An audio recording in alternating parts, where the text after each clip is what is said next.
What if I told you Mexico City was a place we were excited about? We'd just heard enough to have a few reservations. But by the end of the trip, we were sending my mother-in-law in an Uber by herself in the dark with no Spanish back to our Airbnb because she realized that the Lucha Libre show was not for her. Mexico City has a bit of a reputation, and before we went, we had some of the same questions you probably have.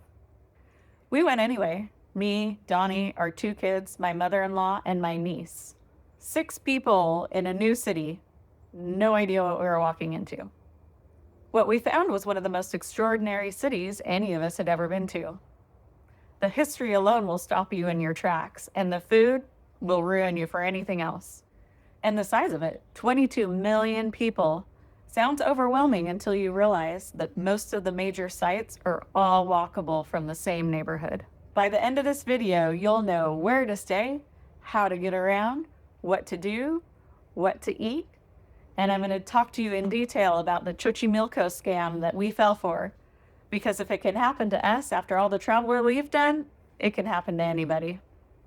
Hey Romies, I'm Karen, and this is Karen Roams, where we find the real version of every destination. I've been traveling for 30 years to over 22 countries, and I've made all the mistakes so that you don't have to. And Mexico holds a special place in my heart. It's the country I've visited the most. I've been to 11 of the 32 states. But Mexico City was new to us, and with a larger group to manage, I was a little nervous. But then we got there, and my first impression was it didn't feel like the touristy version of anything. It felt lived in, real, not staged or polished, just a city people actually exist in. That might be the reason so many expats are moving there. It's exciting and calm at the same time. We landed in the Condesa neighborhood that first night, walking past taco stands and tree-lined sidewalks. No high-rises, just a calm neighborhood in the middle of one of the biggest cities in the world. The people were warm, and nothing felt tense or standoffish like you can sometimes get in a big city. First things first, is it safe? Let's get into this right away because I know it's the first thing you want to ask. Mexico City has a reputation. I'm not going to pretend it doesn't. And I'll be honest, going in, I had some nerves. Not enough to cancel the trip, but enough that I did my homework. Here's what I can tell you from actually being there with my family. We felt really safe. Donnie even said he felt safe, and he's a worrier.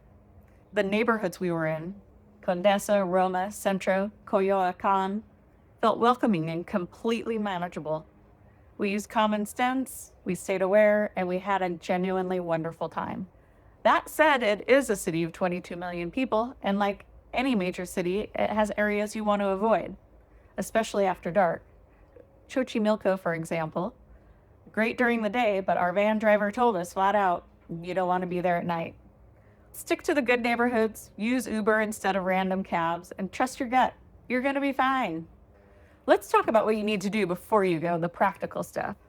You do need a passport for Mexico. Make sure you have at least 6 months left on your passport before getting on your flight. Otherwise, they may not let you on. And you don't need a visa if you're a U.S. citizen. The FMM tourist form is now digital, so if you're flying into a major airport, it gets processed at immigration and your exit date is stamped right into your passport. You'll typically get around 180 days, which is frankly more than most of us need. For your phone, we have an international plan through T-Mobile and it worked fine for us, but have an eSIM like Airlo on backup just in case yours doesn't. There's also some free Wi-Fi in public spaces in Mexico City, so keep that in mind while you're walking around. As far as money goes, we buy pesos from our bank before we leave. It's relatively easy and it's usually a very good exchange rate. And then once we get to Mexico City, we use bank-located ATMs to pull money out with our debit card. Honestly, Mexico City is one of the best connected cities in Mexico I've been to as far as using your credit cards at different restaurants and locations goes. But you do still need cash for all the fun things like the markets, the street tacos, and tipping your servers. Getting around. We used Uber almost exclusively and it worked great. If we liked our driver, we'd get his name and number and text him to see if he could take us to other locations in the city on different days. We never did use public transport in Mexico City. Usually with 6 people, it doesn't make sense to use public transport. It's usually about the same to take a cab or Uber, so that's what we did. We did, however, rent a car for an overnight stay outside of the city that I'll talk about later. I will say that driving in Mexico City was far more civilized than we expected for a city of its size. But we have driven a lot in Mexico, so our expectations were properly managed. But for in-city, Uber is easy, cheap, and the stress-free option. Mexico City is huge, but there's one thing that they don't tell you about Mexico City. It's more sprawling. It's not very condensed. It doesn't actually feel like 22 million people, especially in the neighborhoods where you'll be spending your time. And there's a reason for that. The 1985 earthquake that devastated the city did more than change its skyline. It changed how the city builds. Engineers discovered that mid-rise buildings, 6 to 15 stories, actually did worse in an earthquake than a low-rise or even a high-rise that was built properly. After that earthquake, the whole city had to rethink how it built. The first truly modern earthquake-proof skyscraper wasn't completed until 2003. And while there are starting to be more and more high-rises, they're really not a thing in Mexico City. For now, it feels like when you walk around Roma or Condesa, you're just walking around 4 or 5-story buildings with restaurants on the ground floor and apartments on the upper floors. There's lots of green space and comfortable sidewalks, lots of neighborhood restaurants and walking paths. It feels like a great neighborhood, not a metropolis of 22 million people. The contrast is surprising and one of the most wonderful things about visiting Mexico City. Yes, it's enormous, and that does sound paralyzing until you realize that El Centro is incredibly walkable, and from there you can access some of the most significant historical and cultural sites in the Western Hemisphere on foot. The trick is choosing the right base, keeping your plans loose, and letting the city come to you rather than trying to conquer it. We did that, and it worked beautifully. If you've ever come home from a vacation needing a vacation, well, my friend, you're ruining your own trips. And I get it, because I did it for a lot of years. I put together a guide called Stop Ruining Your Own Vacation. It's 13 steps, it's free, and I haven't come home exhausted since. The link is in the description below. Where to stay? I'll break down some of the main neighborhoods for you. We stayed in Condesa and loved it. Green space everywhere, tree-lined walking paths, a real neighborhood. There's artisan coffee on every corner, great restaurants, but it's very walkable, and it felt safe and lived in. We never once felt like a tourist on display. Roma is right next door and equally great. That's where the high-end restaurant scene lives. Slightly more bougie feel, very popular with a younger crowd. Centro Historico is another option. You're right in the middle of everything. We ate a rooftop Thanksgiving dinner there that looked out onto the plaza, and it was memorable. It's noisier and busier than Condesa, but the location is unbeatable if sightseeing is your priority.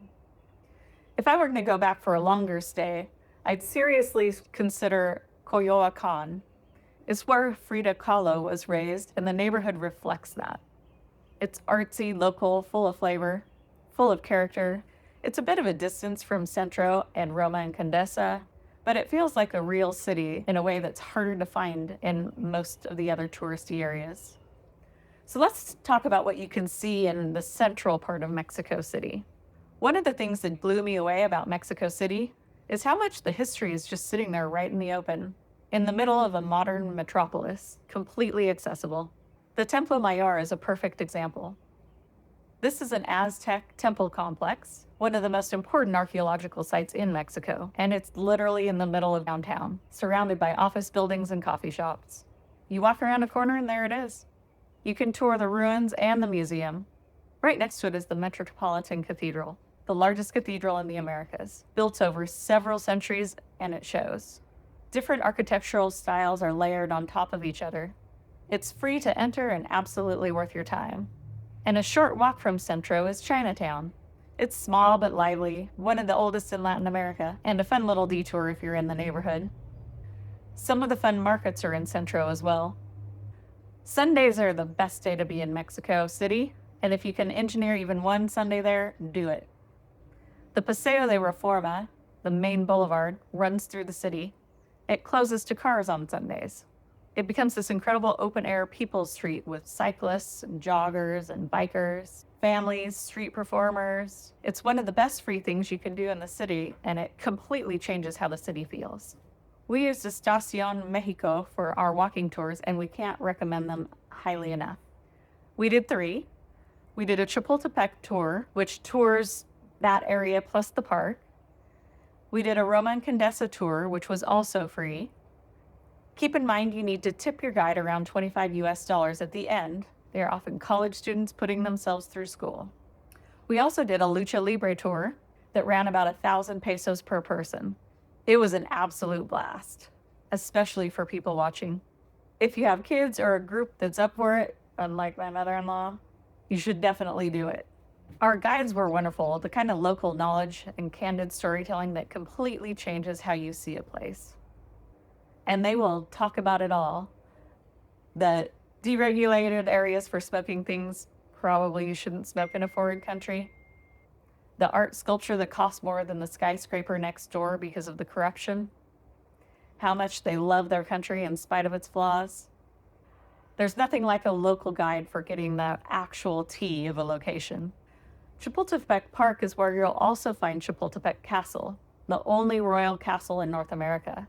It's sitting on top of a hill in the middle of a city with sweeping views. We happened to go on a Sunday, which means all the national parks are free for Mexican citizens on that day.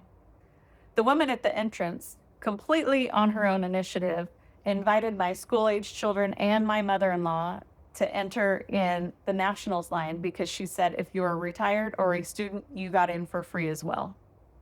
We didn't ask her to do it. I don't think she had to do it. She just did it to be kind. Next up is Teotihuacan. It's not optional. If you go to Mexico City, do not skip it. You have to see these pyramids. If you don't, I will be personally disappointed in you and I will call your mother. It's about an hour outside of the city. We got an Uber. It just made more sense for us rather than taking a tour bus. When you get there, you can hire an English-speaking guide. It completely changes the experience. Understanding what you're actually looking at, the scale of the civilization, the intentionality of the layout, the history of what happened there. Fair warning though, you can't climb to the top of the pyramids anymore. They shut that down after the pandemic. There are only a couple of sites in Mexico left where you can hike to the top of a pyramid. There are guards there, so I don't recommend trying to go up. It's a bummer you can't get to the top of them anymore, but it's still absolutely worth it. Also, bring a hat or an umbrella. You're at 7,500 feet elevation, so the sun feels like it's right on top of you. And when you're done, find the paleta cart. I had the best strawberry ice cream bar of my life up there. On our way back from the pyramids, our driver asked if we wanted to swing by the Basilica of Guadalupe, and I'm so glad he did. This is a reason to keep your plans loose. You end up seeing cool stuff that wasn't even on your radar. If you want to see Mexican Catholicism at its most devoted, most complex, most architecturally fascinating, this is your place. There are multiple church buildings on the same site, spanning centuries of different styles, some old and visibly sinking, because everything in Mexico City is slowly sinking.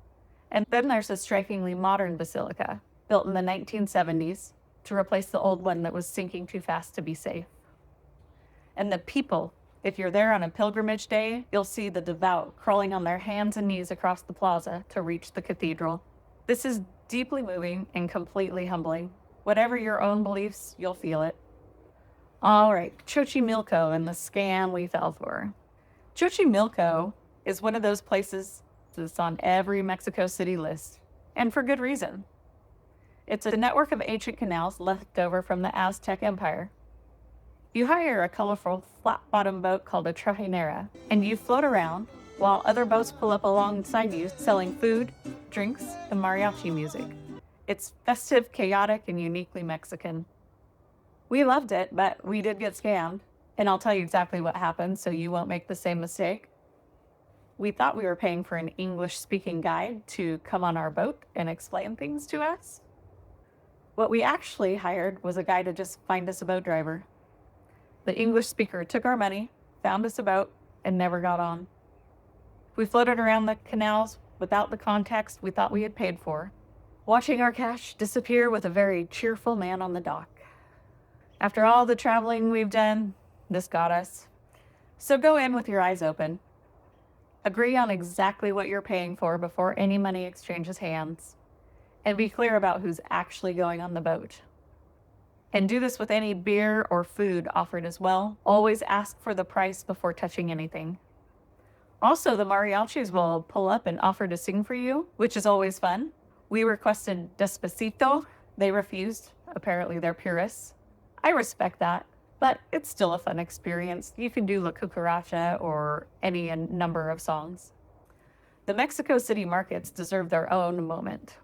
The San Juan market in El Centro is one of my favorites. It's a covered market full of interesting and sometimes alarming food options. Chapulines, that's the grasshoppers, scorpions, exotic meats, unusual cheeses.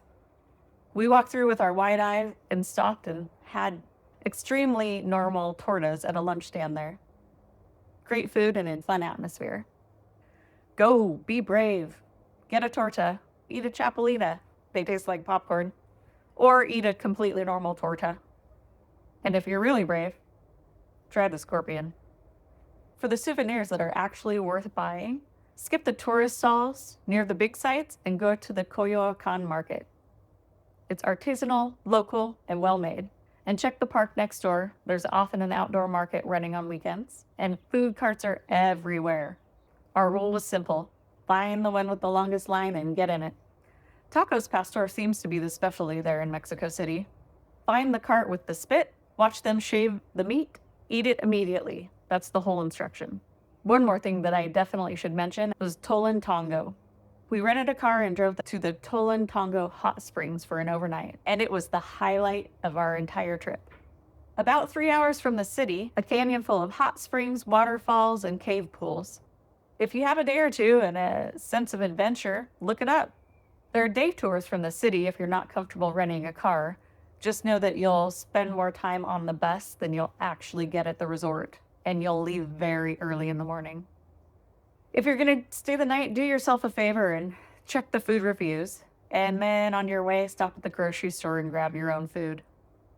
They do rent barbecues, and you can camp if you're not with your mother-in-law. There's no cell service or TVs, so it's the perfect spot to bring a deck of cards and figure out who the card shark in your family is. Here's what I'll leave you with. Mexico City surprised us. We went in a little uncertain and came home completely converted. It's one of the great cities of the world. The history, the food, the culture, the sheer aliveness of it.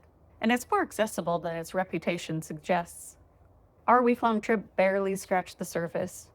There's still butterflies and museums, Michelin-starred taco stands, and hidden spots in Chapultepec Park that we never got to see. Go on a Sunday, hire the local guides, eat the street food, eat the fancy food, drink the chelas and the margaritas. Don't drink the tap water, or you'll pay the price. And don't pay anyone at Xochimilco until you're sure of exactly what you're getting. Let the city be bigger than your itinerary and see what finds you. We spent Thanksgiving there with 6 people across 3 generations, and everyone from the kids to my mother-in-law came home talking about it. That's the best review I know how to give. If this was helpful, come join us, hit subscribe, and become a roamie. Grab my free guide, links below. If you've been to Mexico City and have done something we've missed, drop it in the comments. I genuinely want to know. And as always, get lost on purpose. See you out there.